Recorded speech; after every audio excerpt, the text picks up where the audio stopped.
भैया कब दोगे? आज अंधे दे दूंगा, क्योंकि उसमें नम्रता, उसमें विनम्रता। आप मेरा पैसा कब दोगे? मैं दूंगा दूंगा। वो क्रोध नहीं कर रहा, वो चिड़चिड़ नहीं कर रहा, वो गुस्सा नहीं कर रहा, वो अपशब्द नहीं कर रहा। दूंगा, मैं दूंगा, आएगा दे दूंगा, आएगा दे दूंगा। पर सबसे पहले पैसा लौटाया तो उसने सेठ जी का लौटाया। उसी तरह विधु के मन में यह बात आई कि सबकी गौ माता आ गई, केवल एक सेठ ऐसा है जिसकी 5 गाय रह गई हैं, और वो 5 गाय अगर सेठ जी की लेकर नहीं गया तो फिर तो मेरे प्राण चले जाएं। अगर मैं उन 5 गायों को लेकर नहीं पहुंचा, मैं उन 5 गायों को लेकर नहीं जाता हूं तो सेठ जी तो मुझे मार डालेंगे। अब करूं तो करूं क्या? और विधु का एक नियम था, शिव जी के मंदिर में रोज जाना, रोज प्रणाम करना, रोज भगवान की भक्ति करना, रोज श्रृंगार करना, रोज जल चढ़ाना, चंदन लगाना, रोज भगवान की अविरल भक्ति में डूबे रहना, विधु का नियम था। अब जब तक गाय मिले नहीं तब तक विधु गांव में जाएगा। अब विधु ने करा क्या? एक ग्वाला और था साथ में, जितनी गांवों की गाय थी विधु ने सारी गायों को उस ग्वाले के साथ गांव में भेज दिया। पर विधु 5 गाय को ढूंढने में लग गया। विधु को 1 दिन पूरा लग गया, 2 दिन पूरे लग गए, 3 दिन पूरे लग गए, 4 दिन पूरे लग गए, पर विधु गायों को ढूंढता रहा। अब विधु के मन में यह खलबली हो कि मैं भगवान शंकर का श्रृंगार कैसे करूं, मैं शंकर भगवान की भक्ति कैसे करूं, मैं शिव जी को जल कैसे चढ़ाऊं, मैं शंकर जी को बेलपत्र कैसे चढ़ाऊं, मैं शंकर जी का गुणगान कैसे करूं, मैं शंकर जी को चंदन कैसे लगाऊं। अब विधु के मन में यह भाव उत्पन्न होने लगा कि करूं तो करूं क्या। बैठ गया विधु, 5 गाय को ढूंढता, नहीं मिलती। रोज सवेरे विधु मौन होकर बैठ जाता और मौन होकर बैठा भगवान शंकर की भक्ति में लग गया। हृदय से, मन से भगवान को जल चढ़ाने लगा, मन से भगवान को बेलपत्र चढ़ाने लगा, मन से भीतर के भाव से मन की पूजन करने लगा, मानसिक पूजन करने लगा और शंकर भगवान को जल चढ़ाता, बेलपत्र चढ़ाता, चंदन लगाता। फिर मन में आया मैंने फूल तोड़े हैं, फूल की पंखड़ी में शंकर जी का श्रृंगार कर रहा हूं, मन से श्रृंगार करता। आज 3 दिन विधु को निकल गए और मन की पूजन कर रहा था, मानसिक पूजन कर रहा था। और 3 दिन निकलने के बाद में क्या हुआ? जंगल में, घने जंगल में एक शेर आ गया, सिंह आया, घने जंगल में शेर आया।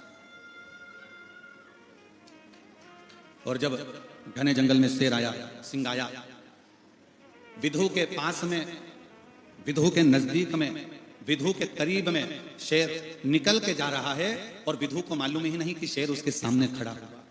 शेर उसके सामने खड़ा, ये विधु को नहीं मालूम।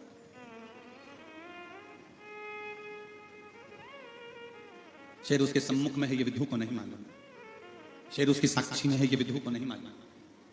बस विधु को नहीं मालूम कि शेर मेरे पास में है। विधु तो मानसिक पूजन कर रहा था, मानसिक पूजन में लगा हुआ था और शेर पास में आ गया। शेर आया, विधु मन में सोचने लगा मैंने बाबा तुम्हारा श्रृंगार कर दिया, बाबा मैंने तुम्हें जल चढ़ा दिया, पर बाबा मेरी 5 गाय अभी तक नहीं मिली, अभी तक मुझे प्राप्त नहीं हुई। बाबा मुझे 5 गाय अभी तक नहीं मिली है। बस ये विचार करता करता करता करता करता करता विधु उसी जगह पर बैठा बैठा मानसिक पूजन कर रहा था, मन से शिव का स्मरण कर रहा था। शेर आ भी गया और शेर बाजू में से निकलकर, पास में से निकलकर एक हिंसक सिंह जब सम्मुख में आया तो एक हिरण का शिकार कर कर चले गया और विधु बैठा की बैठा ही रहा। शिव महापुराण की कथा कहती है, भगवान शंकर का चरित्र कथा है, शिव तत्व कथा है, शंकर की पवित्र कथा कहती है। शिव महापुराण की पवित्र कथा कर रही है कि जब मन की पवित्रता हो जाती है, शिव महापुराण की कथा कहती है जब मन पवित्र हो जाता है, मन की पवित्रता हो जाती है, मन पवित्रता की ओर हो जाता है, तो चाहे दुनिया का कितना भी बड़ा संकट तुम्हारे सामने आकर खड़ा हो, वो संकट अपने आप टल जाता है। ये शिव महापुराण की कथा। शरीर की पवित्रता परमात्मा नहीं देखता है, पर मन की पवित्रता परमात्मा देखता है। मन की पवित्रता है कि अपने मन की पवित्रता को बढ़ाइए, अपने मन की पवित्रता को श्रेष्ठ बनाने का प्रयास करिए, मन की पवित्रता को मूल बनाने का प्रयास करिए। शरीर की पवित्रता से परमात्मा नहीं रिश्ता, पर मन की पवित्रता से परमात्मा रीझ जाता है। मूल है मन की पवित्रता। कितना भी तन को धो लीजिए, कितना भी धो, तुम्हारा जितना मन कर जाए, तुम्हारा जितना इच्छा कर जाए, उतने तन को धो लीजिए। सारे साबुन, सारा सर्फ, सारा शैम्पू शरीर पर लगा लीजिए। दुनिया का जितना अच्छा ब्यूटी पार्लर मिल जाए, उस ब्यूटी पार्लर में तैयार भी हो जाए।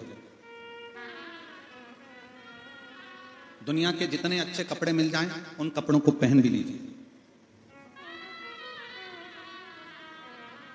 दुनिया के जितने अच्छे जेवर मिल जाएं, ज्वेलरी मिल जाए, उन ज्वेलरी को भी पहन लीजिए।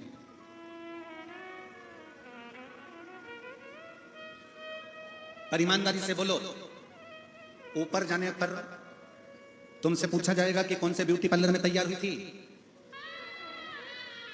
कांकेर में, कोकपुर में, भिलाई में, दुर्ग में, रायपुर में, सीहोर में, भोपाल में, कौन से ब्यूटी पार्लर में तैयार हुई थी? ऊपर नहीं पूछा जाएगा। ऊपर यह भी नहीं पूछा जाएगा कि तुम्हारे पास में कौन कौन सी ज्वेलरी है, कौन कौन से आभूषण है, कौन कौन से जेवर तुम्हारे पास में है। ऊपर यह भी नहीं पूछा जाएगा। तुम कितने अच्छे कपड़े पहने हो, कौन सी क्वालिटी के पहने हो, कौन सी ब्रांड के पहने हो, यह भी ऊपर नहीं पूछा जाएगा। पर शिव महापुराण की कथा कहती है, ऊपर यह भी नहीं पूछा जाएगा कि तू कितना रोया और कितना हंसा। ऊपर यह भी नहीं पूछा जाएगा कि तूने कितना कितना धन कमाया और कितना धन गमाया। पर ऊपर यह जरूर पूछा जाएगा कि मैंने तुझे मनुष्य का शरीर दिया था, तूने पृथ्वी पर जाकर कौन सा अच्छा कर्म करा जिसके बल पर तू परमात्मा के दरवाजे पर खड़ा हो गया। यह जरूर पूछा जाएगा। मैंने तुझे मनुष्य की देह दी थी, मैंने तुझे मानव का शरीर दिया था, मैंने तुझे मनुष्य का देह प्रदान किया था, मैंने तुझे मानव का शरीर प्रदान किया था। उस मानव के शरीर को तूने कितना कितना इस मनुष्य के शरीर को श्रेष्ठतम बनाया है। इस मानव के शरीर को तूने कितना कितना श्रेष्ठतम बनाया है। ये पूछा जिन निवेदन है, ये परमात्मा नहीं पूछेगा। तुम्हारे पास में कितनी प्रॉपर्टी है, ये परमात्मा नहीं पूछेगा। परमात्मा पूछेगा तो केवल इतना पूछेगा कि संसार सागर में जाने के बाद तुमने कर्म क्या करा, इस पृथ्वी पर आए तुमने अपनी जिंदगी कैसे जी।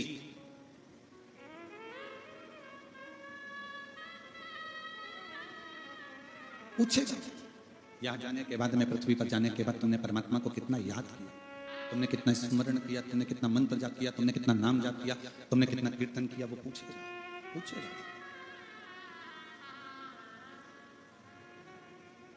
शिव महापुराण की कथा कहती है, पृथ्वी पर आने के बाद जाति मूल नहीं है।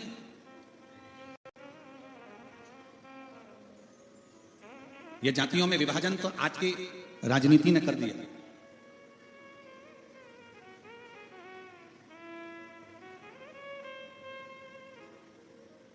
ये ब्राह्मण है,